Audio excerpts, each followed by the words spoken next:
Traité de la vraie dévotion à la Sainte Vierge Marie. Strophe 243 à 245. Strophe 243. Dévotion spéciale au mystère de l'Incarnation. Quatrième pratique. Ils auront une singulière dévotion pour le grand mystère de l'Incarnation le 25 de mars, qui est le propre mystère de cette dévotion, parce que cette dévotion a été inspirée du Saint-Esprit.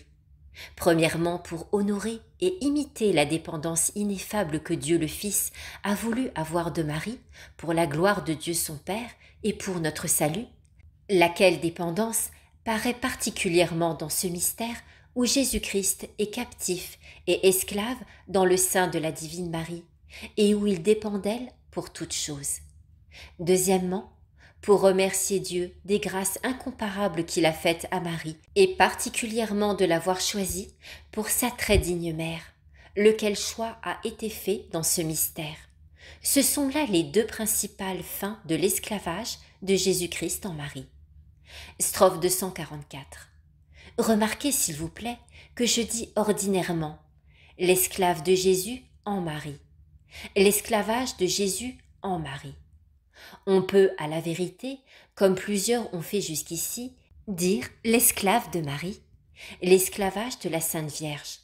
Mais je crois qu'il vaut mieux qu'on se dise l'esclave de Jésus en Marie, comme le conseilla M. Tronzon, supérieur général du séminaire de Saint-Sulpice, renommé pour sa rare prudence et sa piété consommée, à un ecclésiastique qui le consultait pour ce sujet.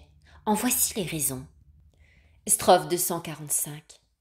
Premièrement, comme nous sommes dans un siècle orgueilleux où il y a un grand nombre de savants enflés, d'esprits forts et critiques, qui trouvent à redire dans les pratiques de piété les mieux établies et les plus solides, pour ne pas leur donner une occasion de critique sans nécessité, il vaut mieux dire l'esclavage de Jésus-Christ en Marie, et se dire l'esclave de Jésus-Christ que l'esclave de Marie, prenant la dénomination de cette dévotion plutôt de sa fin dernière, qui est Jésus-Christ, que du chemin et du moyen pour arriver à cette fin, qui est Marie.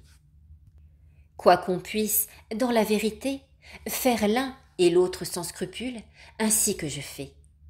Par exemple, un homme qui va d'Orléans à Tours par le chemin d'Ambroise peut fort bien dire qu'il va à Ambroise et qu'il va à Tours, qu'il est voyageur d'Ambroise et voyageur de Tours, avec cette différence, cependant, qu'Ambroise n'est que sa route droite pour aller à Tours, et que Tours seul est sa fin dernière et terme de son voyage.